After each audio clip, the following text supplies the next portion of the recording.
Contessa, it's a great setup for our next guest, who is, in fact, one of those small business owners. He's located in Minneapolis. It's Palmer's Bar. Owner Tony Zaccardi boarded up his establishment with a sign, the one you're looking at now, that read "Black-owned business," in an effort to curb any potential looting and property destruction. And Tony Zaccardi joins us this morning. Tony, thank you for your time. Thank you.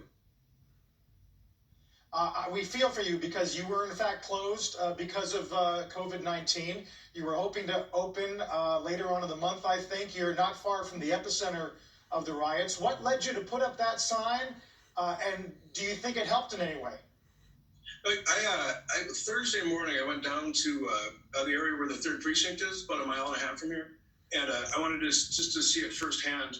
And I noticed a couple of small restaurants covering broken windows with signs that said minority owned. And I'm like, after seeing the devastation, I came back here and I was like, I've got to board it up. So we did. And just last week, it was just an afterthought. It's, I should put that on my business because it's true, and I was the first one kind of down in this area to board up.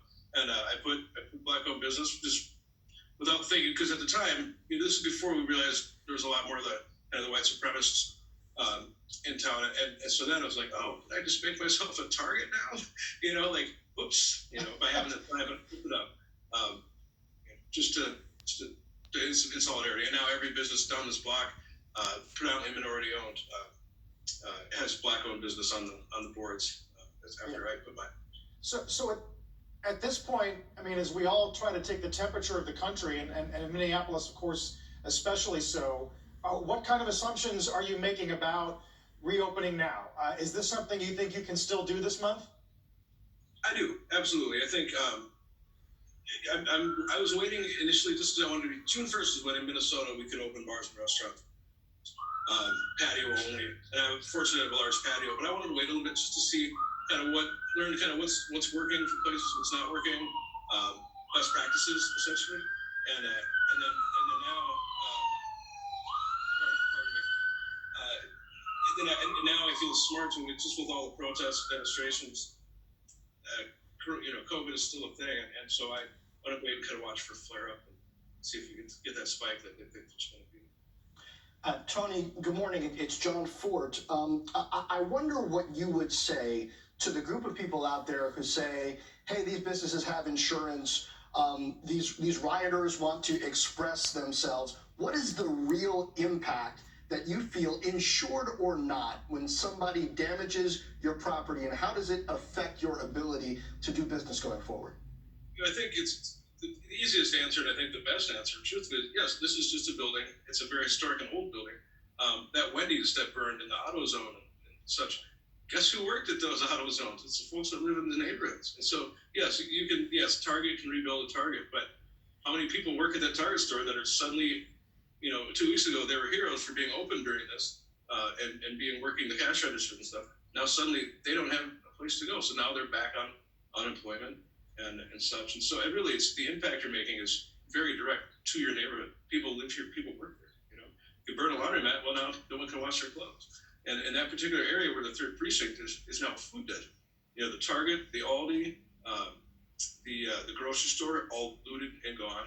Restaurants are all burned. It's kind of a real, disaster, really, for the folks that are especially right in that area.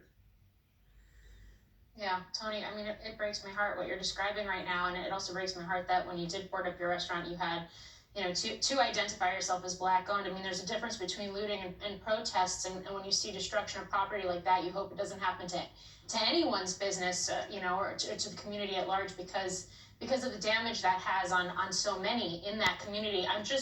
I'm wondering, given what we've seen over the last couple of days in your area, what has it been like actually on the ground? Has the worst of the actual looting started to pass?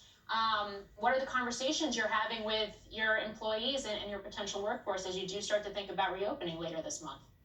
I think on the ground, it's, I told a friend of mine, we've been talking about, during the day, it feels great. It feels like it's sunny, it's beautiful out. I live, 5 minutes away from here, and there's college kids, playing Frisbee and this and that. But the reality is everything's still boarded up.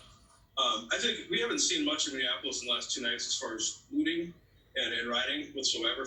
We had lot of rain yesterday.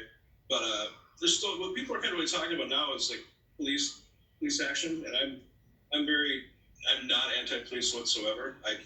But there's just you keep seeing these incidents of kind of these flare-ups and kind of some of the weird over arrests that are maybe a little too eager, and so that's something that's just pretty on people's minds down here. But I think overall, I hope it's not misguided, but there is definitely a sense of the worst is over as far as this goes, and now it's how to rebuild. And I have friends that ask me, how do I be an ally to the Black community? And I don't know. I don't have that answer because I don't generally think in those terms. Well, it probably starts with communicating the way you're doing right now. We're grateful for that. One last question. You just had your 2-year anniversary as the owner of Palmer's, although the bar's had a long history in Minneapolis. You've lived in Minneapolis your entire life. We keep hearing that people are fleeing American cities because of this tension. Do you have any intention of moving away? Not at all. This is why I was born and raised here, and this is where I'll be. I own a 114-year-old bar. Somehow I got lucky and was able to do it, and keep it open even during all of it. So no, this is good for me. I'm very proud of this state, this city. Well, Tony, the next time any of us are in Minneapolis, we're going to Palmer's first. Hope to see you in person one day. I would love that.